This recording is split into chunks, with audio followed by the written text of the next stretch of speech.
Today's stories include bad news about the Nintendo Switch 2 Joy-Cons, big Nintendo leaks and headlines, and the Minecraft movie is a raging success. We'll have all this and more because this is Kinda Funny Games Daily.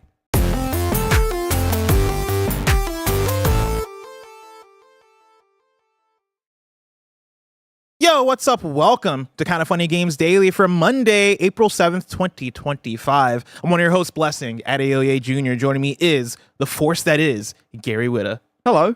Gary, good morning. How's it going? You know, as well as can be expected. I mean, yeah. You lost about 50 grand in the last week. 50 grand? You lost about 50 grand in the last week? Yeah, in the market, yeah. Hey, at least we have the Nintendo Switch 2. You know what I mean? Yeah. It's only so sad. But how much is that going to cost? Oh, we'll get onto that. Another 50 grand if you're ready to lose it, Gary. Yep. Gary, we got a lot to talk about. We're going to talk a lot about Nintendo. And I just want to get like your top level. I love talking about Nintendo. Because once we get deep into it, we're gonna talk about Nintendo. But I missed your impressions from last week. How are you feeling post the announcement of the Nintendo Switch 2? I feel good about it. You know, we've waited for it for a long time, right? They feel like, come on, Nintendo, where's the Switch 2? We're finally there, right? It's going to be out in a couple of months. You've played it. You know, it's real. It exists. We now know almost everything we need to know about it. There's still some things out there, but we've got a clear sense of what it is now, right? And what the proposition is. And for me, it's everything I wanted it to be. It's just a better Nintendo Switch, right? It's somebody says, oh, like Nintendo's lost the innovation, like they're just like, but when you hit on something that is a proven, brilliant, fucking winning formula, why reinvent the wheel, right? Just give us a better one of those, right? The biggest issue that we had with it was, well, certainly for me, was like the performance issues, right? It does not compare to the other consoles, like, which is why we were getting these terrible ports of like Mortal Kombat, and it's like, why did they even port this? It's a mess. Now we're going to come closer to some kind of parity, I think. You know, it looks much more impressive technically. I like the bigger size, the bigger screen. I like a lot of the things. I like many of the things that they're doing.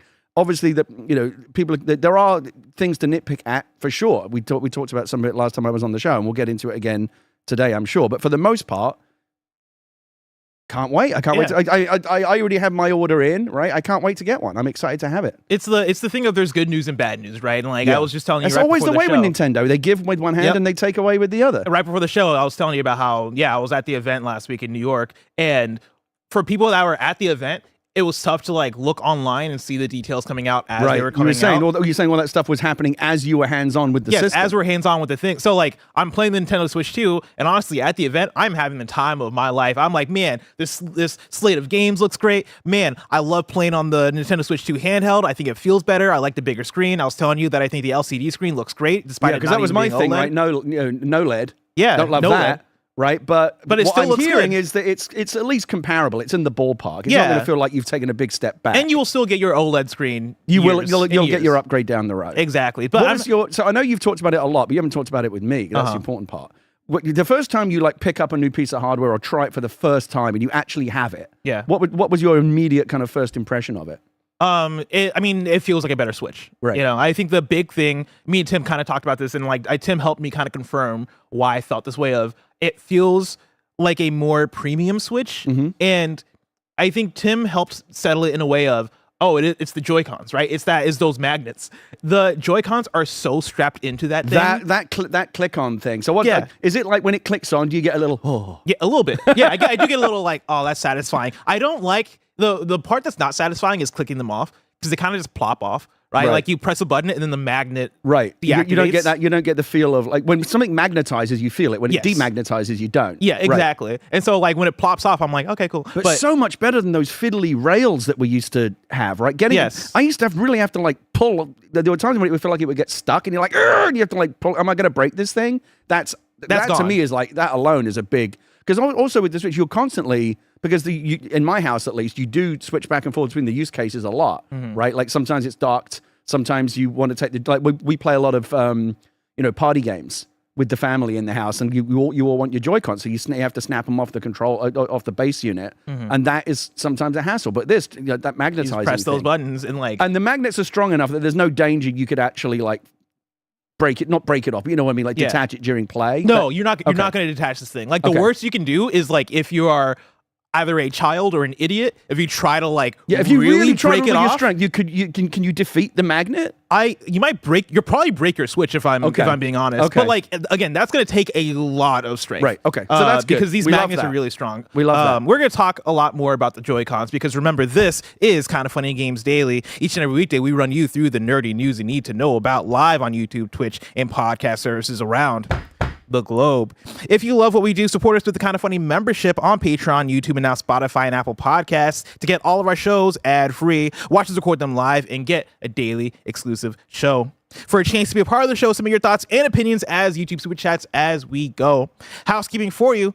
Friday, we kick off the Elder Scrolls Online podcast, a kind of funny Gamescast limited series. Ooh. You can join Greg, Mike, ZeniMax Online Studios director Matt Fyror, and the Elder Scrolls Online game director Rich Lambert as they start an unflinching 4-part show about the highs, lows, successes, and failures of the 10-year-old game.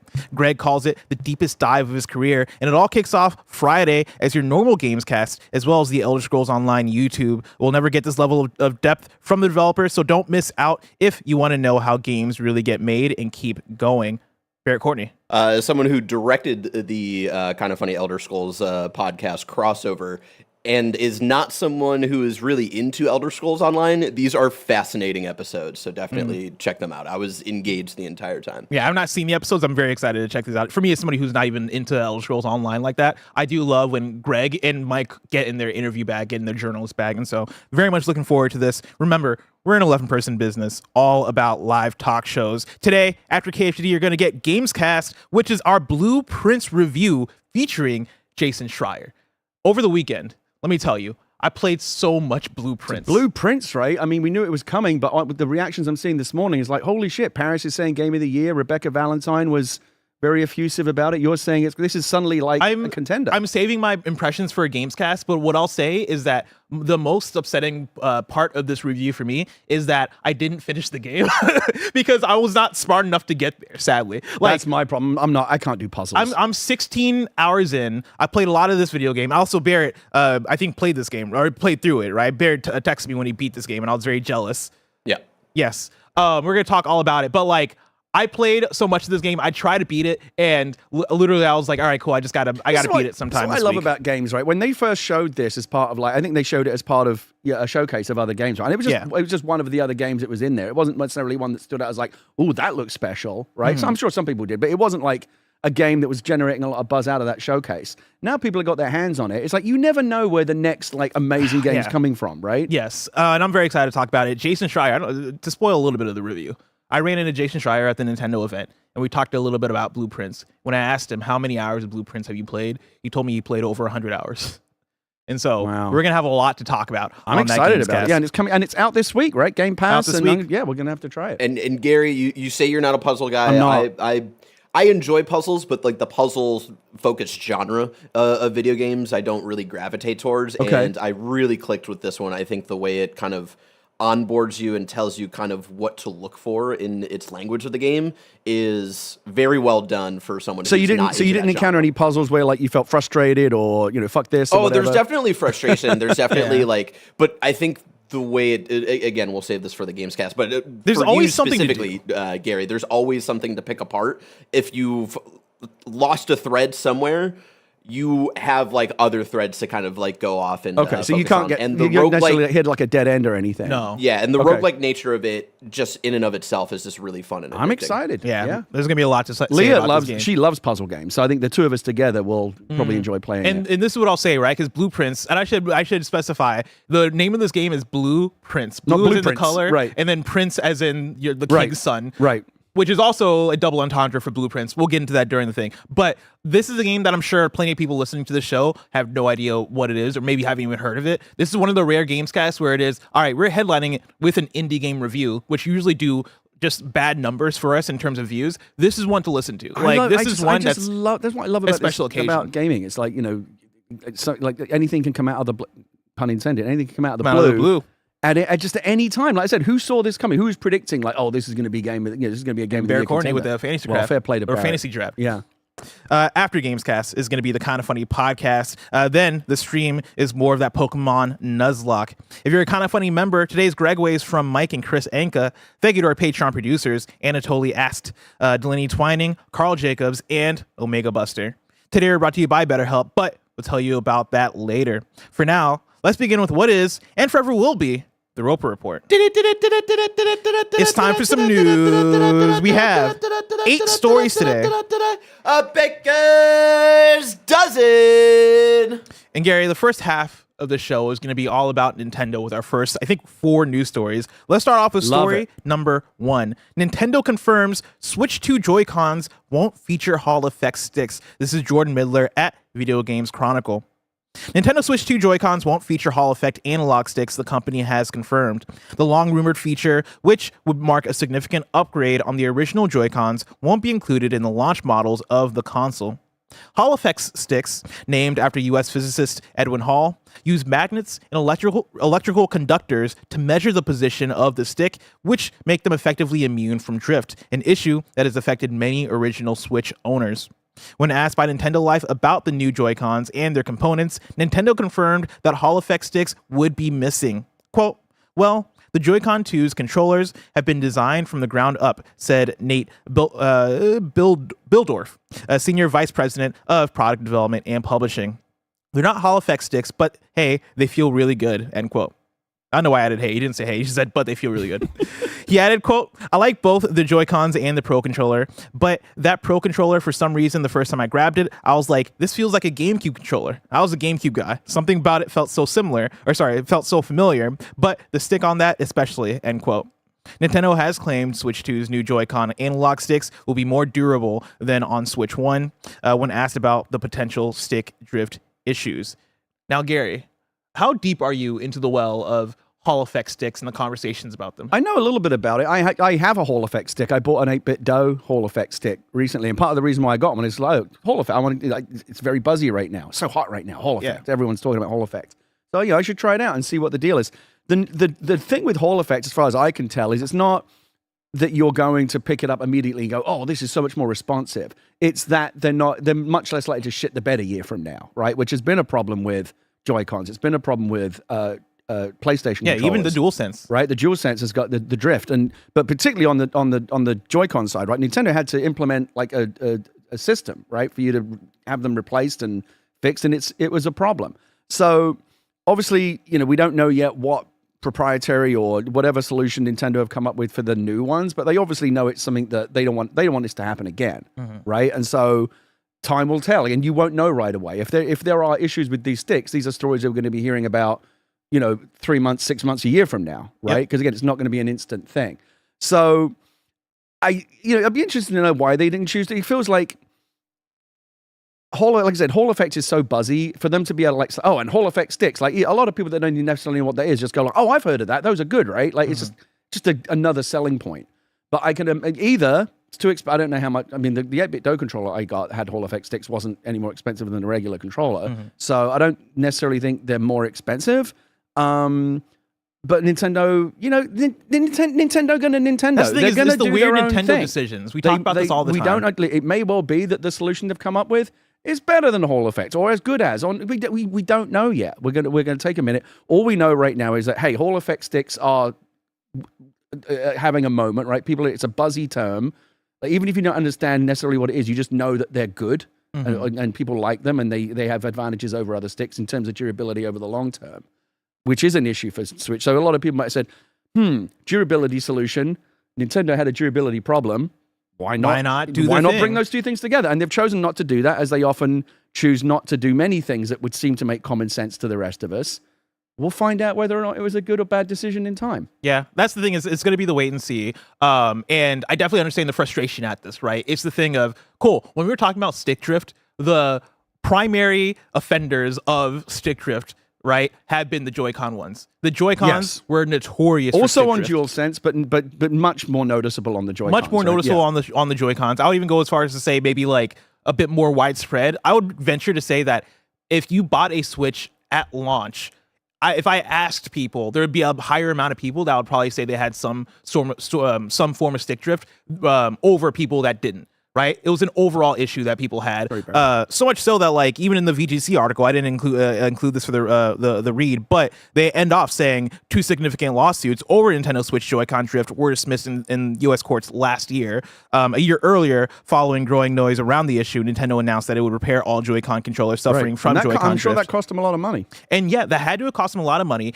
It makes me think that you're right, Gary, as far as they must have a solution here that is hopefully as good as the Hall Effect solution. If you think about, I don't know if this is going to be an issue, but if you think about a DualSense controller or an Xbox Series controller and then compare it to a Joy-Con, Joy-Con is tiny, right? That the actual controller unit that snaps off is very, very small, right? Yeah. So it stands to reason that they're probably not able to like engineer it or put as many parts into that controller that might, mitigate those issues.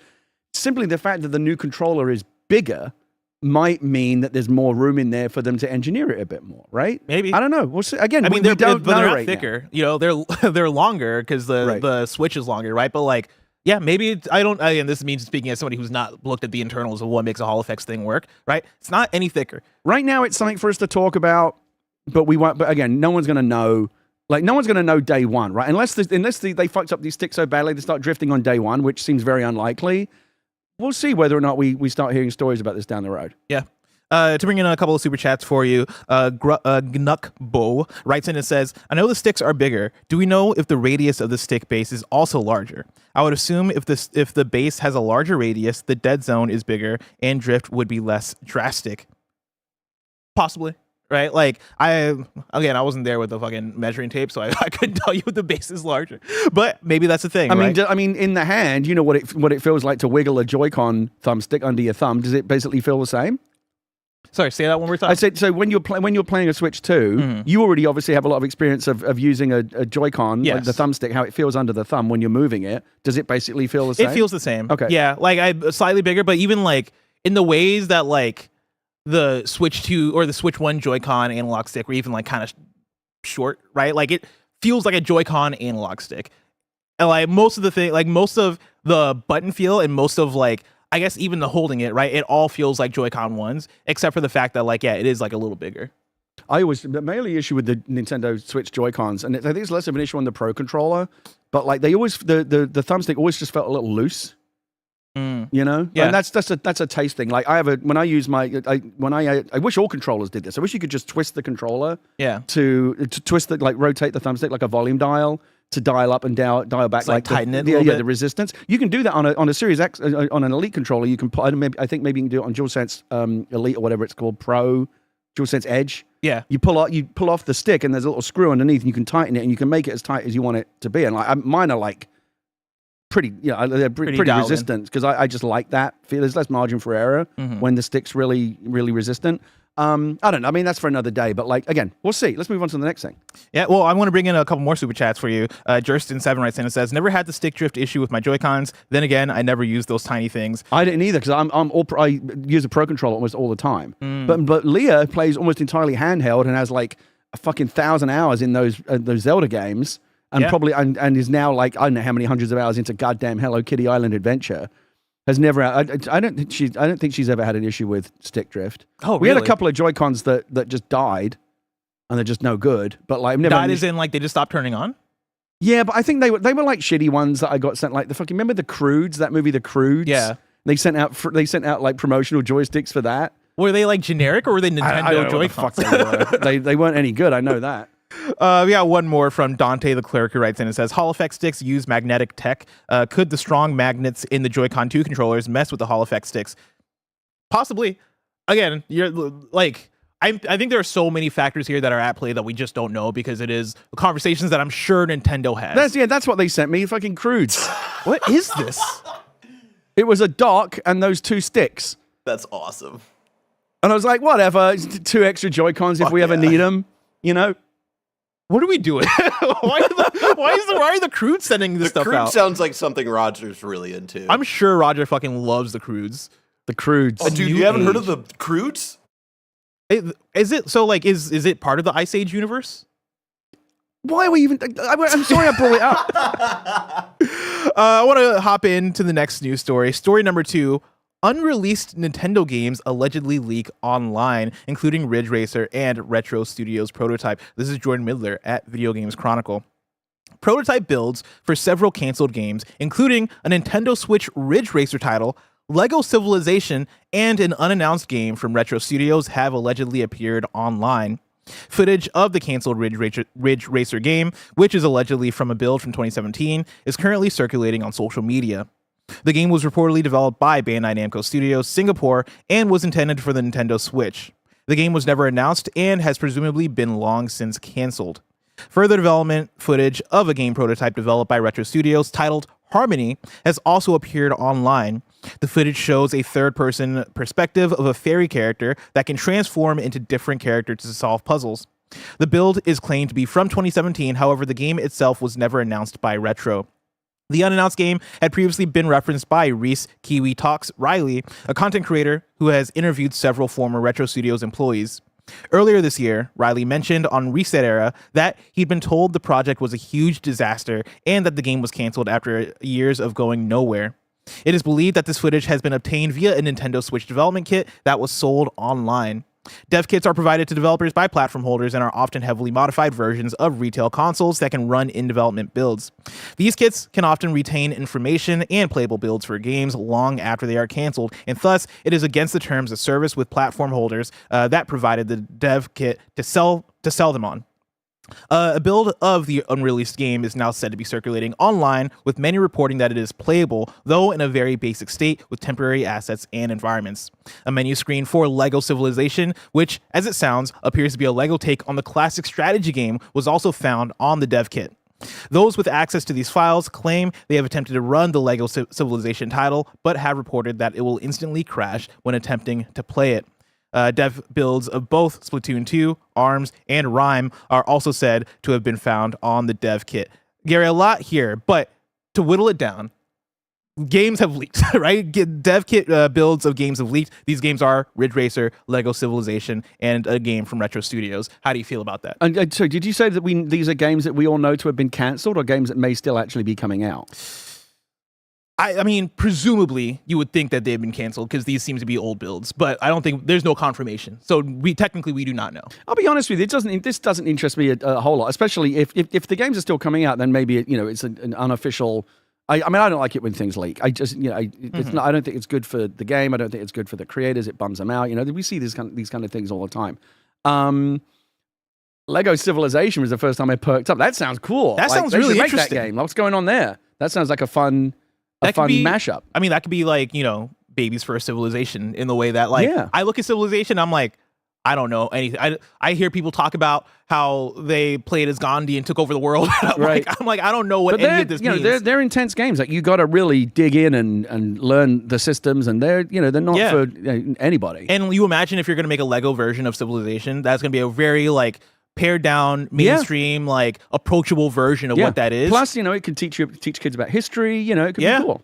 Yeah, play as Lego Gandhi and take over the world, essentially. I mean, Gandhi didn't take over the world, but I think in Civilization he does, right? I theoretically, I guess you can. It's really weird, the idea of Gandhi having armies going around the world and taking over countries and stuff. Literally, that's when I hear people talk about Civilization, it's always a random world figure in they took over the world somehow. And I'm like, that's cool. Right. I want to try that out. Not? But it looks what video games are all about. Crazy shit. But yeah, I'm with you that leaks always suck. Something like this where these, again, presumably are all canceled things. I'm interested from what's going on here kind of perspective, right? To get a little bit of an inside look as to, okay, Retro's working on Metroid Prime 4, right? That's about to come out this year. But there was a stretch of time where we did not know what Retro was up to. Seemingly this project that was leaked here is Harmony, right? And it is this 3D platformer, you're riding on different animals sort of thing. I saw the clips floating around online. I don't want to bring them up on this show because I don't want the Nintendo to come after us, right? But I don't know. It's all interesting stuff, but also cool. We kind of take this information and move on with it. I think honestly the thing that stands out to me here the most is the Lego Civilization thing, which sounds cool. I wonder if you see anything from that in the future. Right. Moving on to story number 3, Gary. Switch 2 won't have achievements, Nintendo confirms. This is Jordan Midler at Video Games Chronicle. Switch 2 won't have a system-wide achievement system, Nintendo has confirmed. Nintendo fully revealed the Switch 2 last week, including information about the system's UI, the new game chat feature, and more. However, one feature that fans were hoping for more information on was the potential inclusion of an achievement system. When asked by Polygon if the new system will break from Nintendo tradition and introduce system-wide rewards for playing games, Nintendo's Vice President of Player and Product Experience, Bill Trennan, said, quote, "Nope," end quote. While the system won't have console-wide achievements, 2 Nintendo Switch 2 Edition games will have their own achievement list, though they will be relegated to a mobile app. Zelda Tears of the Kingdom and Breath of the Wild will both get Switch 2 editions, as well as a new app, Zelda Notes, which will be part of the Nintendo app. Gary, a Nintendo achievement system not appearing on Switch 2. How do you feel about that? Are you an achievement person? No, well, there's not a simple answer to that question, but because I think achievements are a complex issue. But I'm glad that Nintendo. I saw Barrett applauding as well. I'm glad he agrees with me. I don't think the system needs them.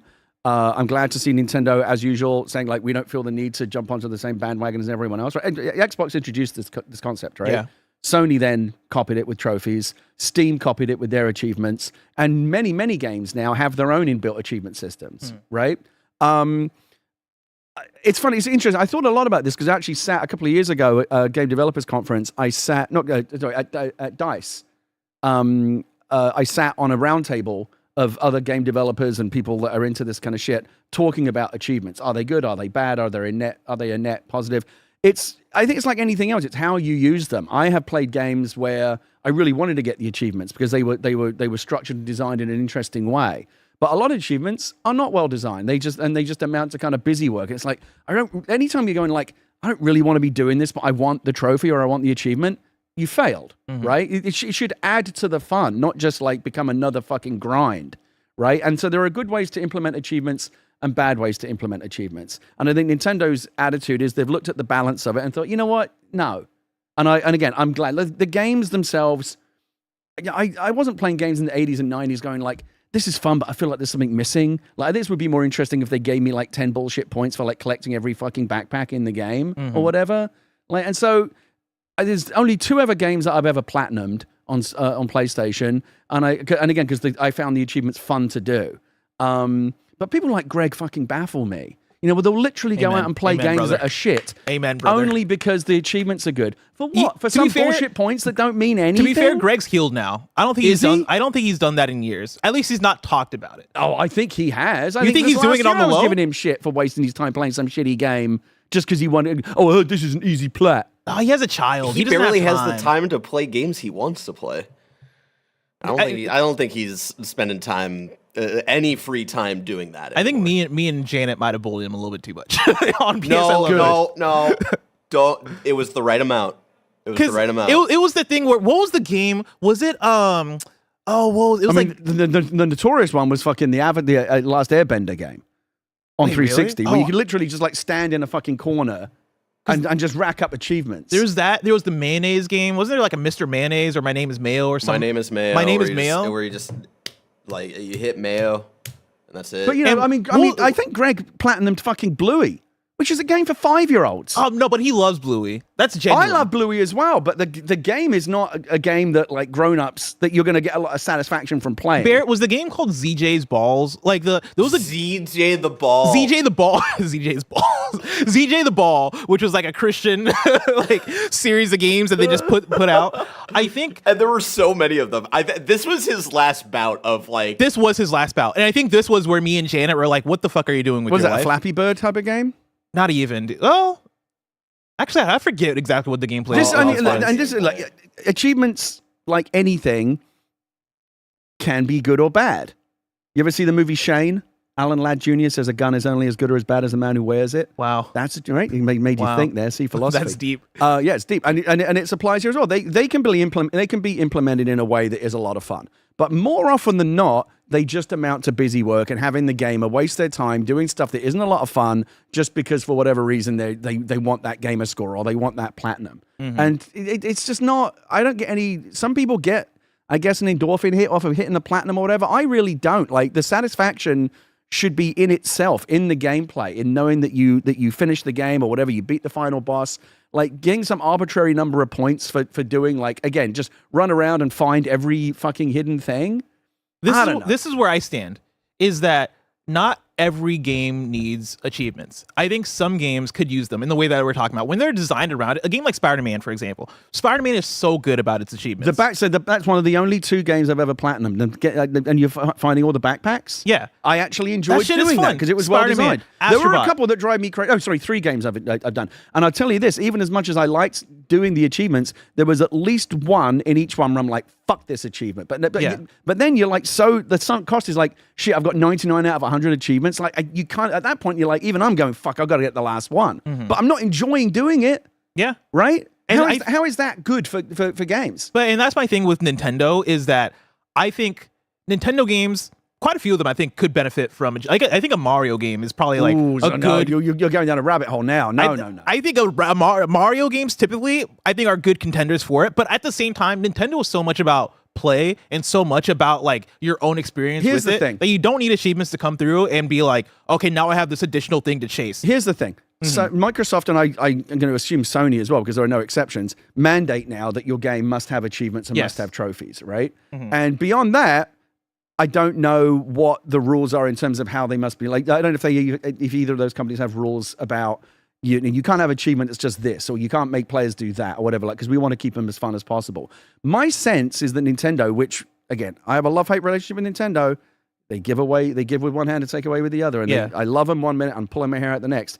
One thing that I do think Nintendo cares about and is very good at is preserving the integrity of like the core gameplay experience, right? That's why their games are so fucking good, right? And I don't think they would allow, even if they were to implement achievements, I think they would have many more guardrails and rules in terms of developer guidelines to say, you can't just have like collect 100 stupid fucking things that are randomly hidden around the world. Like they've got to be things that are built into the core. Like for example, Koroks, right? In the Zelda games. Yeah. That is something that you like collect every Korok, you can see get an achievement for that. Nintendo doesn't do that. They reward you in a better way, right? You collect those Korok seeds and you can trade them in to get an extra heart. So it's actually something that rewards you in a tangible way in the core gameplay experience. Not just, here's 10 extra points that don't mean anything. Here's a fucking NFT virtual trophy. Who gives a fuck about that? And I 1000% agree with you. But again, this comes back to the thing where I think some games could use achievement systems more than others. Zelda, Tears of the Kingdom, and Breath of the Wild are getting them through the Nintendo app. And I think that's cool because I can see that that's kind of sideloaded into the experience, right? That's not actually in the game. It's a bit sideloaded, and also, but also that's a decision that they made. For some reason, they looked at Breath of the Wild and Tears of the Kingdom specifically and went, "Oh, we can add some kind of achievement thing here." It's not even a problem, but I guess my one thing to elevate it would be the thing that I do like about PlayStation and Xbox achievement systems is that there's more of a social thing around them where I can go to my friend's profile and see all the achievements they've gotten. I can see on like whatever feed that I'm looking at that, oh, my friend just earned this achievement. My friend just earned this trophy. I would love that for Breath of the Wild and Tears of the Kingdom here. You know what the answer Nintendo has for that, Bless? What's that? Game chat. And you just, hit up, get into a chat with your friend, and then they can stream to you this is the reason why I say it, is like, Nintendo is pushing social features really hard with Nintendo Switch 2. They introduced Game Chat. They have a fucking camera that you can buy, and that I'm sure people aren't going to use in nefarious ways. Listen, I used to play Uno on the Xbox 360. I've seen it all. You know how many fucking dicks I've seen over the years? The amount of people that are going to pull their wiener out playing Mario Party. And that's even before you get into Uno. This is going to be a different kind of jamboree going on, Gary. Yeah. But here's the thing, right? Is that Nintendo was pushing the social features really hard. Yeah. And I don't think that stuff is going to be as, I guess, elevated by the audience as it could be without something like a passive achievement system. I think you need passive like social features. You need a feed. You need something to where I am looking at my friends list and going, oh, I have a reason to add you even though I'm not going to play this game with you. I just want to add you so I can see what you're playing, or I can see what you're doing, or I can see this thing that you shared, whether it be a screenshot or a video or whatever. If you're going fully on with social features, I think you need a social feed as well. And I think that includes achievements for certain games. Not all games, but for certain games. I heard some of what you just said. Yeah. But not all of it. Because in truth, a big part of my mental bandwidth for the last 30 seconds was thinking, because again, I played Uno on the Xbox 360 with the Vision camera. And there's a... you're going to see so many wieners on Jamboree. Well, that's the thing. So again, Nintendo, right, very careful about this stuff. Could they use AI or some kind of other technology to like detect a penis and like pixelate it out or block that camera or something? Could you imagine being on that Nintendo team? They might have to have like an army of people whose job it is just to look for penises. The and go, Nintendo whoa, Wiener whoa, whoa, Squad. block that. Yeah, it's like, nope, you're not gonna show As soon off. as you see someone going like this, they're like, whoa, stop. There's a mini game in Mario Party Jamboree that I got to play at the event that's basically like, it's your camera, right? It's pointing at you, and Bowser's like, all right, move as much as you can. Like, the more movement and noise you're making, the higher the meter goes. Right. Could you imagine, like, you look to the screen and there's somebody just helicoptering, and it's like, oh, that's how you win? Helicoptering? Yeah. Fucking hell. That's what's gonna happen. Like, we're lucky that Holy Nintendo's not shit. bundling in this camera with every single fucking I mean, thing. there is a lot of movement involved, Yeah. I guess. Yeah. Barrett, sorry, what were you gonna say? You Thank popped God up. they're like because like the big question for that has been parental controls, especially with like Nintendo being the family console, right? It seems like there's a lot that you can play around with as a parent for your child's accounts. I think specifically when it comes to game chat. Fucking thank God. I have a feeling they're not going to allow cameras just for anybody. I feel like you've got to be on a friends list or you've got to approve or whatever it might be. I see what you're saying. You know? Yeah, they're not. Honestly, you're probably right. It's not going to be that random doesn't immunize matchmaking. me from my fucking friends who absolutely will get their cocks out on stream. What friends do you have? Just people that want to fuck with me, you know? That's fair. That's fucking Greg Millers of the world out there. God.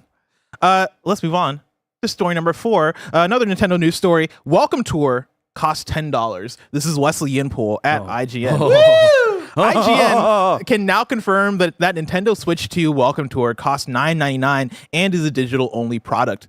That's significantly cheaper than other Switch 2 games, but IGN has already reported to the complaints from some Nintendo fans that Welcome Tour costs money at all, with many saying it should be a Switch 2 pack-in, as DualSense tech demo game Astro's Playroom was for PS5. IGN interviewed Nintendo of America's Vice President of Product and Player Experience, Bill Trennan, at a recent Switch 2 preview event in New York and asked him if Nintendo discussed making Welcome Tour a pack-in game and why the company made the decision to price it as a separate digital product. We need to point out here that our interview with Trennan was conducted on April 3rd, prior to Nintendo's announcement about delaying the Switch 2 pre-orders in the US due to the potential impact of tariffs and subsequent concern that Nintendo may raise the price of the console and its games further as a result. Trennan said there's more to Welcome Tour than it appears based on the showing during the Nintendo Direct and even during recent hands-on opportunities the media had access to. Based on what's actually in the game, Nintendo decided $9.99 is, quote, is not an exorbitant price, end quote. Okay. Gary? Really quick, Barrett? just to jump in here, it's a lot of opinions about the Switch console price last week. A lot of people not wanting to take in the grand world context for why the Switch originally, at least in the US, was going to be for what was it, 450 to 500 if you wanted Mario Kart as well, and saying no, it's all in a vacuum, it's all hubris. That I think we can kind of go back and forth and debate on. This having to be paid for at all is Nintendo hubris, 1,000%. This is. I mean, fuck off. Seriously. This talking about Nintendo taking away.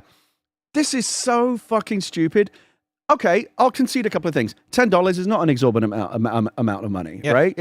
But this is basically the fucking instruction manual for the system. Like, I literally just saw us saying this thing. Here's how you detach the Joy-Cons. I'm paying $10 for that, for like basic functionality. And they say, oh, there's more to it. How much was there in Astro's Playroom? A ton of shit. I bet there was more in Astro's Playroom than there is in this fucking thing. Sony gave you that for free. And if $10 is $10 is not a lot of money, why does Nintendo fucking need it? I guarantee I need $10 more than Nintendo does. Why are they charging me for this? It's called Welcome Tour. Have you ever heard the words Welcome Tour used in a context that you've got to fucking pay for? Ridiculous. It's absolutely fucking absurd.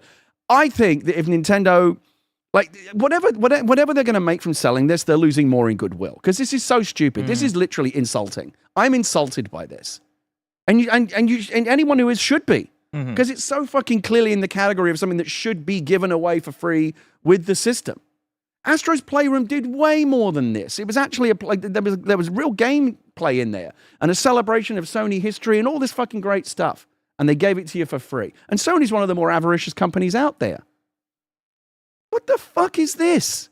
No, I think if Nintendo, the problem is, I think there is a chance, it's a trivial chance, that they will come down off of this and say, you know what, fine, it's free in the store. Because they can flip that switch anytime they want, digital only, right? They can just make it free in the store. Or at least for like a limited time. For the first 90 days, early adopters get it for free. Then it's $10 or whatever.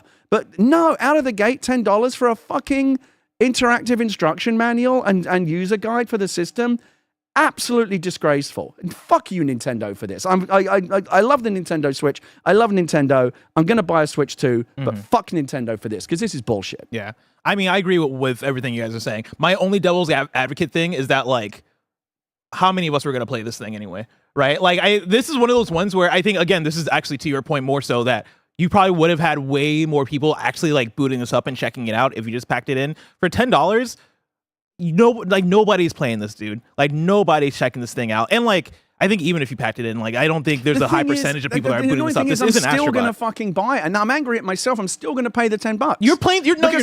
Gary. No, I am, You cannot just go on that diatribe and tell Nintendo to fuck off and then still fuck buy. you, Nintendo, for making me do this because they know I'm going to. You're voting with your wallet, Gary. I'm not the only one. They're going to sell a lot. They're going to sell a lot of these to people that go, you know what? Fuck you, Nintendo. But I'm going to buy it anyway. I don't know how many. You're proving them right. But I don't know how many people are I'm going to not going buy to pay this, it because I'm going to get a fucking code from someone. No, you're not. I will. No, you're not. Because Nintendo's very stingy with codes. They are, but who are you going to get a code from? Because it's not going to be us. I'm going to tell you who my dealer is. Okay. Oh, you have a dealer. He's got a Nintendo guy. You got a Nintendo guy. I got my Nintendo guys. All right. I was going to say, because I don't even think I'm getting a code for it. Like, we'll see. I'm open to being bullied into not buying it. I'll get a code. I'll go back. Right, you were right. Unlike some people who say stupid things and then everyone says that's the stupidest thing I've ever heard and say, well, fuck you, I'm doing it anyway. I will. Barrett knows. I will happily back down off of this real time and say, you know what, I will not pay $10 for this because it's right. You got to walk the talk. We got to stand. We got to stand tall. I'm just saying, I want to play it. There's a lot of cool stuff in here. Like this demo right here, showing off, like trying to teach people what 4K is. But just by making it longer, like what the fuck is that? It's weird. I'll get a code. Here's the thing also, and again, this isn't, I don't want to shoot Nintendo bail here, but it's more so my perception of how they view it. The trending quote of him saying there's more to Welcome Tour than it appears, based on the showing from the Direct and press hands-on. Like, I'm somebody who liked Wii Play a lot on the Nintendo Wii, and I think you get that with the controller. I think that wasn't even like a paid thing. I think that's like if you, maybe it was the other way around, where if you buy it, you get a controller. It's mental. I digress. There could be a lot of depth here and a lot of mini games and shit to like really like drive it home. Even still, on a strategy level, the optics of it. I mean, just the fact that it's called Welcome Tour, just immediately goes, okay, well that's free, right? Oh no, what? Yeah. Listen, I'm right there with you. And if there's more to the game that you feel like in your corporate capitalist mind should be worth money, then you need to show off what brought y'all to that, even just a little bit. If you're saying there's more to what we've seen already. If there's someone saying there's more to this than we've shown, then your marketing people fucked up. I agree with that. Yeah, you should have shown more. If there really is that much more to this, you should have shown more. And maybe they will. And they've got 2 months. Maybe they will. And also, you don't title spend the 2 months just flipping the switch to make it free. You also don't title it Welcome Tour. No, you don't. You title it something else. This is why Nintendo drives me crazy because they get so much stuff right, but when they get stuff wrong, they really get it wrong. Do you think there's somebody at Nintendo that was like, all right, it's a game that you're inside the Switch 2, we'll call it Inside. And then they started looking up like copyright and they're like, fuck, there's already Inside. All right, we'll call it Welcome Tour. Like, what do you think? Because again, this is not how you market this thing if there truly is more to it than what we're seeing. I like the Mario Brothers like 4K thing. I think is really cool. And I rewatched the Switch 2 Direct yesterday, and like there's mini games and stuff that I'm like, oh, all right, cool. Like this all reminds me of Wii Play, but Wii Play also came with a controller. So let me buy this with a controller or something. I don't know. It's dumb. Call it Switch World, says CMG. Yeah. No, Nintendo Land. Remember that? Oh, I do remember Nintendo Land. Listen, Nintendo Land, I'd pay the money for. That's a good video game right there. It's dumb. What the fuck are you doing, Nintendo? Here's the thing, Gary. All right, we might not get a lot of value out of Welcome Tour here. But if you want to get some value, let me tell you about patreon.com/kindafunny. Slick. And youtube.com/kindafunnygames, where you can go and get the show ad-free. And speaking of ads, let us tell you about our sponsors. This episode is brought to you by BetterHelp. We all know that therapy can feel like a lofty investment, but we also know that there's nothing better to invest in than yourself. The state of your mind is just as important as your physical health.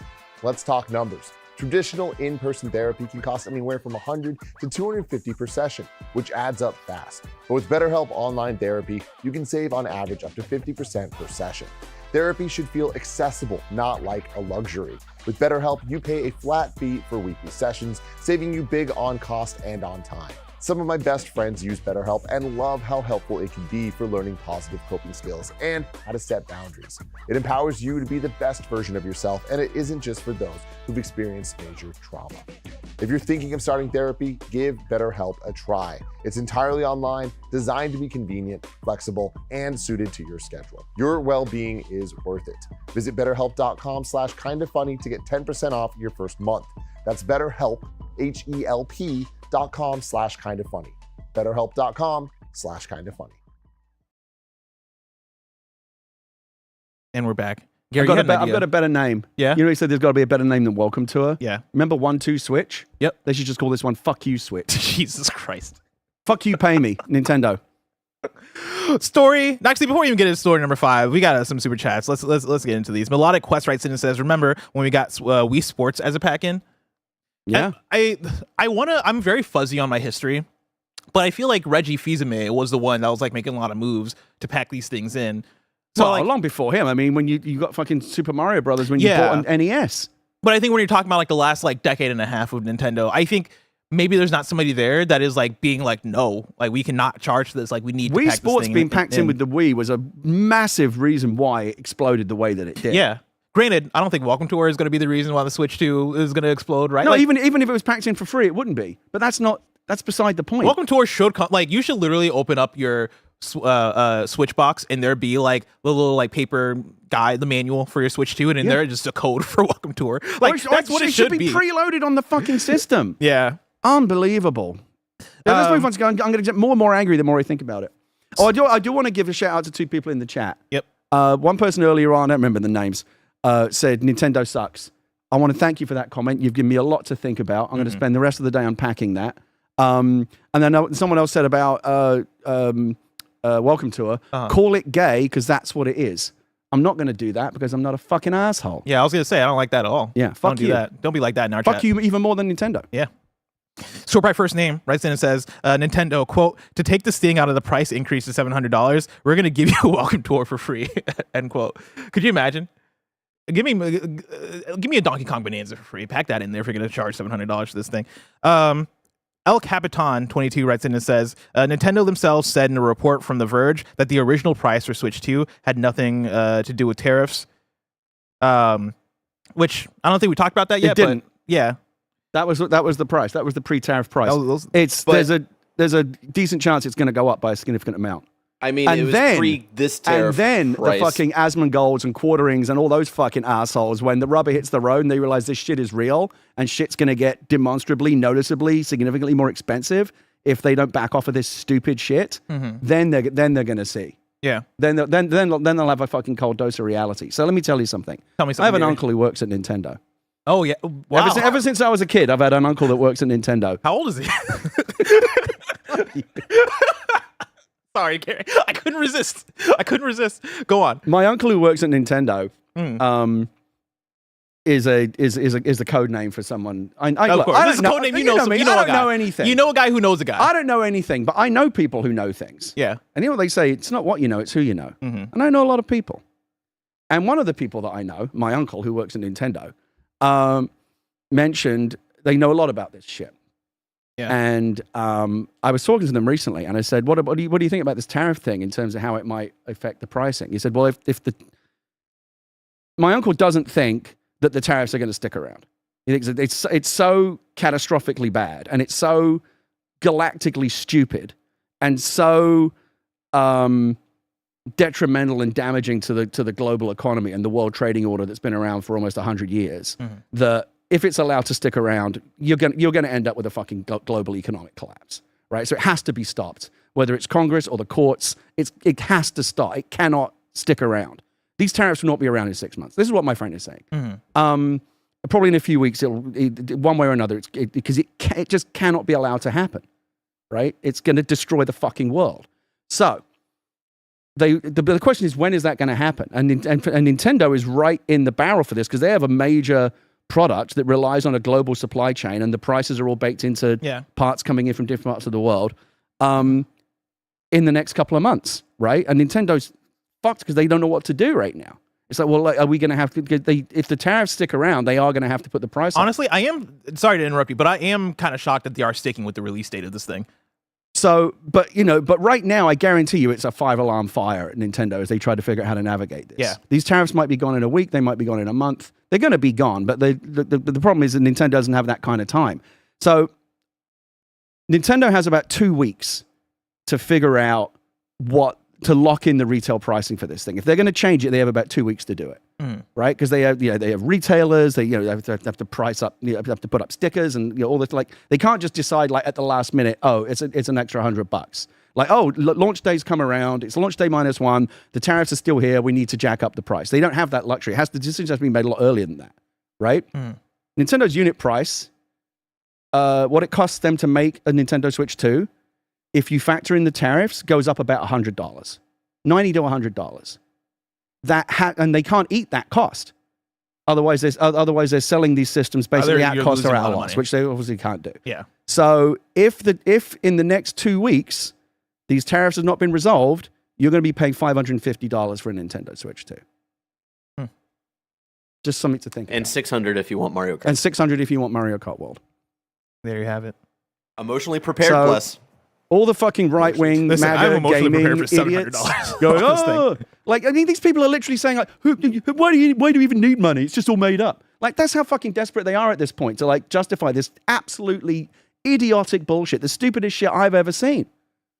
But, I mean, I guarantee when their consoles start becoming significantly more expensive, and Nintendo knows that if it goes up by $100, they're going to sell less of them, because at some point you price people out. They go, oh, $450, fine, I'll do it, but $550, no, come on.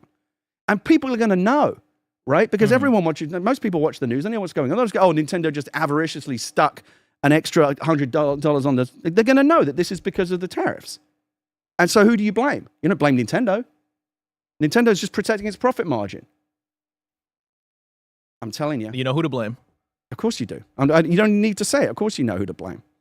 Story number 5. Some good news for some people out there. A Minecraft movie shatters box office expectations with record-breaking $157 million in the opening weekend. This is Rebecca Rubin at Variety. A Minecraft movie leveled up at the box office, collecting a blockbuster $157 million in its opening weekend. It's not only the biggest domestic debut of the year, but the best in history for a video game adaptation. Heading into the weekend, Warner Brothers and Legendary's PG fantasy comedy starring Jack Black and Jason Momoa was projected to take in $70 million to $80 million, with some bullish analysts suggesting a final number closer to $90 million. Thanks to pent-up demand for a family film, broad appeal, and goodwill toward the 2011 video game, however, Minecraft squashed expectations in the US and abroad at the international box office. The tentpole added $144 million for a global start of $301 million. The film cost $150 million to produce before global marketing expenses. Prior to this weekend, Disney and Marvel's Captain America Brave New World, which got $88 million, held the benchmark for the year's biggest opening, while Universal and Illumination's 2023 smash, The Super Mario Bros. Movie, brought in $146 million, boasted the largest start for a video game adaptation. Gary, the Minecraft movie, it's a unexpectedly crazy fucking success here. What is your take on this? I don't think it's that. I wasn't. It wasn't like I was around beforehand. Yeah. Going, oh, this is gonna be bigger than you think. It was a huge number, but I don't think it's necessarily that expensive. I don't think it's necessarily that surprising. I didn't look at the number this week and go, fucking hell. I was like, yeah. I mean, why not? Minecraft is by many metrics the biggest game in the fucking world, and its audience is primarily children. Mm-hmm. And children, if they want to go to the movies, they're going to the fucking movies, and you're taking them. Trust me, I know. I've got 2 kids. Right, so pester power is a big deal. Will it take them at Splashmore? Will it take them at Splashmore? Will it take them at Splashmore? It's the same thing with the Minecraft movie. Eventually, you got to fucking take them, right? And the thing about kids' movies is, for kids under a certain age, you don't just sell one movie ticket; you sell 3 or 4 because the parents have got to go too, right? And so you go there as a thing. So it isn't terribly surprising to me. The biggest video game in the world, based that's primarily aimed at kids. Yes, I'm not totally surprised. Obviously, now we're going to see a lot more Minecraft. There's going to be Minecraft 2's got greenlit at some point on Saturday night, right? Like, for sure. Good for Jared Hess, by the way. 2 through 5 Good have for been Jared greenlit. Hess, who directed 2 of my favorite movies, Napoleon Dynamite, and particularly, I fucking love Nacho Libre. I fucking love Nacho Libre. Wait, it's that director? Yes. Oh, good for them. Yeah. That's awesome. Right? You made Napoleon Dynamite, he made for Napoleon fucking $400,000. Dynamite. Hell Napoleon yeah. Dynamite, he made for $400,000, and now he's got a $150 million movie. Good Hell for yeah. him. Good for him. Good for him. Obviously, very good for the careers of Jack Black and Jason Momoa. Oh, obviously, you could have put me in that fucking movie and it would have made $150 million. People don't kids don't give a shit about that. They'll go, I don't know, oh, man. Jason Momoa. I mean, they don't care about Jason Jack Black, Momoa. no, they Jack don't. Black, though. Jack Black has been making moves. I mean, I'm sure Bowser. it was additive, but it's not the reason why the movie did for what sure. it did. Of course. Movie stars generally aren't the reason. It's why Robert Downey Jr. when he plays Iron Man, everyone goes nuts. When he plays like a lawyer or whatever, nobody gives a fuck because they care more about the character than they do. Obviously, when the actor and the character come together, right? Yeah. And it's a good combination, as it was in the case of Iron Man. Brilliant choice to play that character, and he did it brilliantly. Then you get it. But it's not like, again, Harrison Ford, when he plays Indiana, well, even not so much, or Han Solo or whatever, people show up. When he plays just some dude, people are like, who cares? Right? Because it's not necessarily the star. We haven't had a star-driven system in Hollywood for a long time. It's IP. Hey, man, Zendaya's getting there. Right? So, yeah, fair enough. I like Zendaya. She's getting there. No, she's great. The movie stars can still move the needle. They certainly still mean a lot when you're trying to get movies set up. Believe me, I know it. So who are we gonna? I'm literally about to go out with a movie project soon. And like the first thing is like, who are we gonna? You can't just send out a script anymore. You have to package it. You have to add an actor. Who's additive? Who moves the needle? Who does the spreadsheet say yes to? Right? All that. You got to do all that bullshit. What do they do foreign? Are they a big international appeal? It's all a spreadsheet.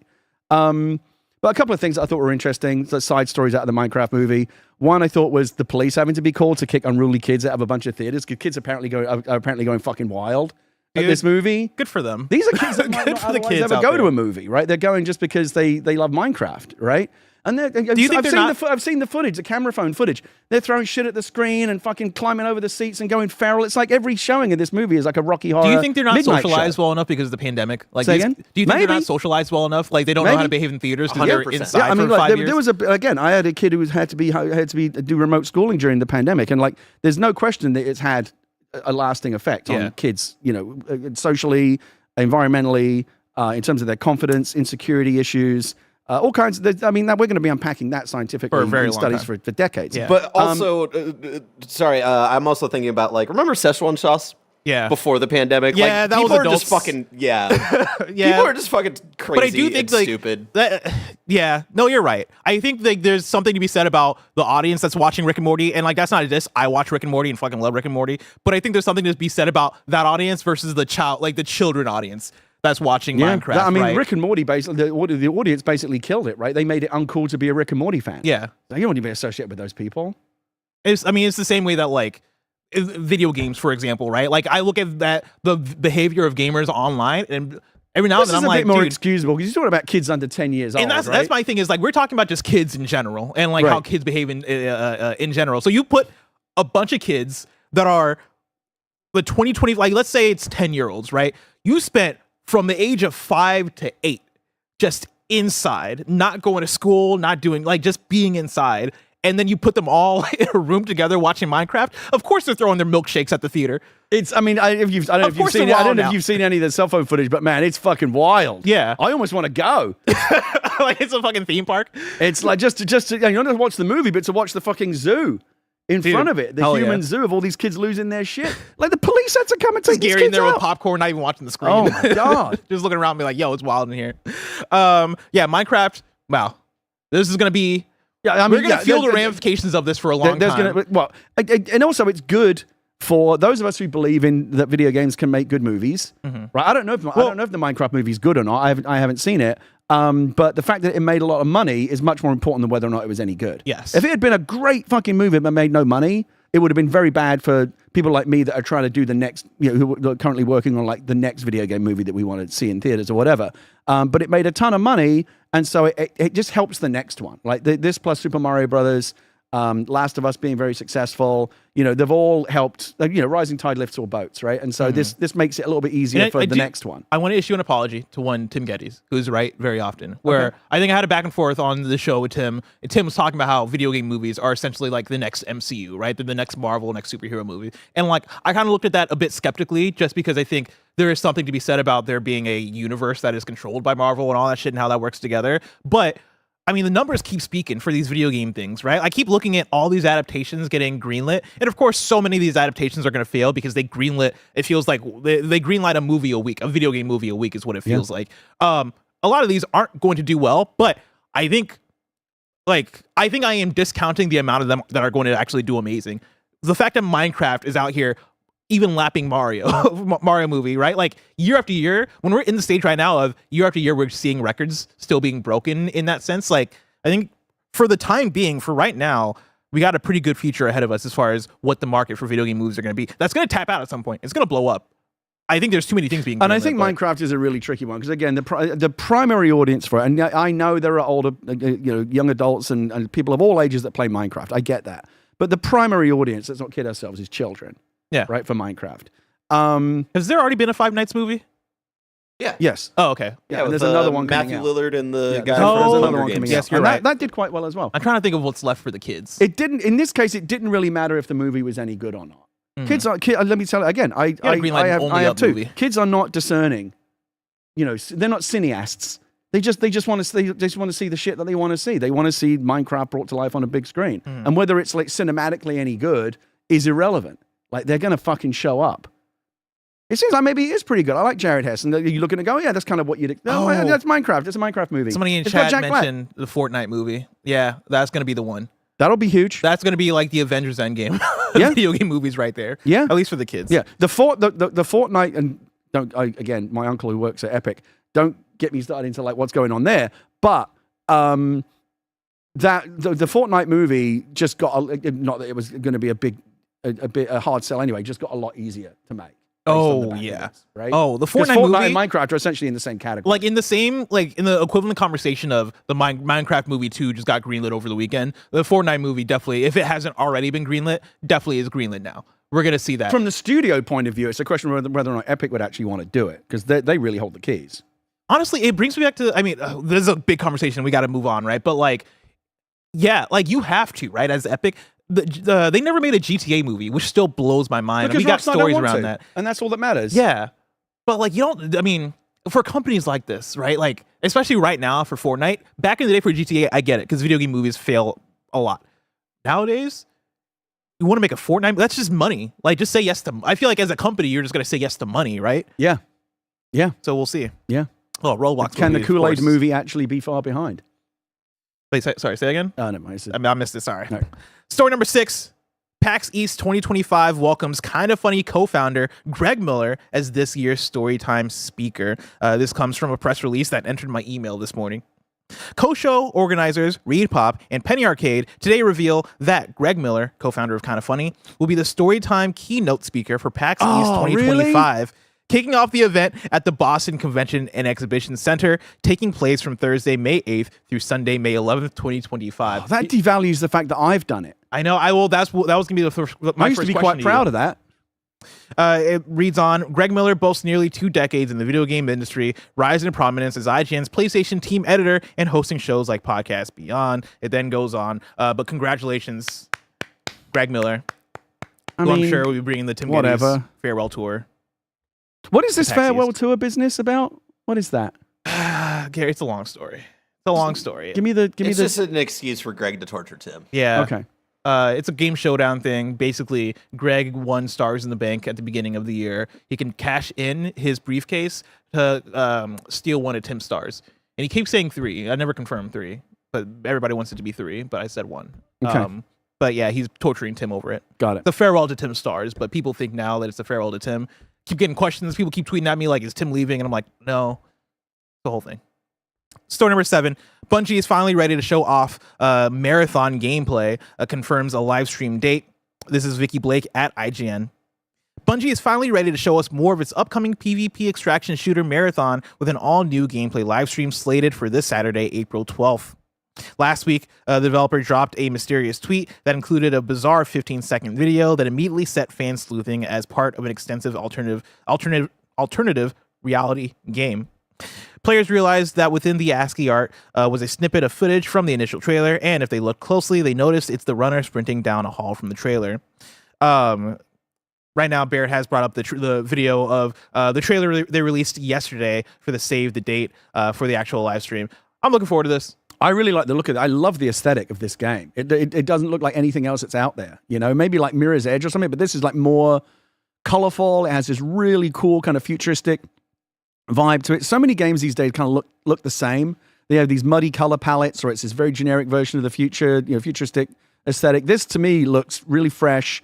I love the palette, the colors. Dude, Bungie knows art style. They know how to make something they pop. do, and this looks terrific to me. It looks really original. The fact that it's a PvP shooter means I'm probably not going to be able to play it to a great extent because I suck at them.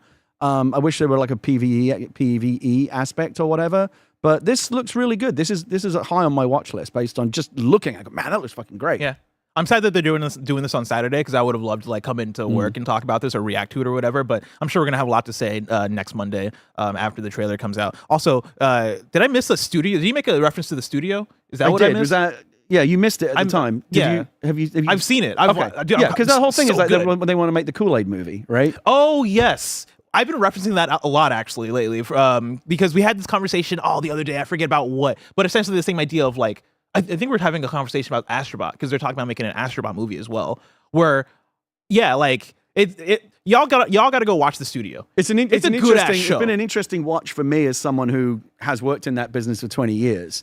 At that level, like big IP franchise type movies, and there's a lot of stuff that some of it kind of infuriates me, but there's a lot of stuff they get right, and just the general idea of like what it's actually like to be in those rooms when you're looking at something that has no fucking creative reason to exist at all. It's like purely because they can make money. Yeah. It's so fucking depressing. And that part of it, they do. Yeah. Seth Rogen is like so good at depicting it. Yeah. Yeah. Like Seth, you can tell this is made by somebody who's frustrated at the way things work, but also like has a lot of insight and has a lot of stuff to say. Yeah. Agreed. That's gonna be a big show. A lot of people are gonna check out the studio. But Gary, if I wanted something smaller, say the tiniest news I needed to know about, where would I go? You'd go to our last story, the Wii News channel, where we cover all the small news items you need to know about.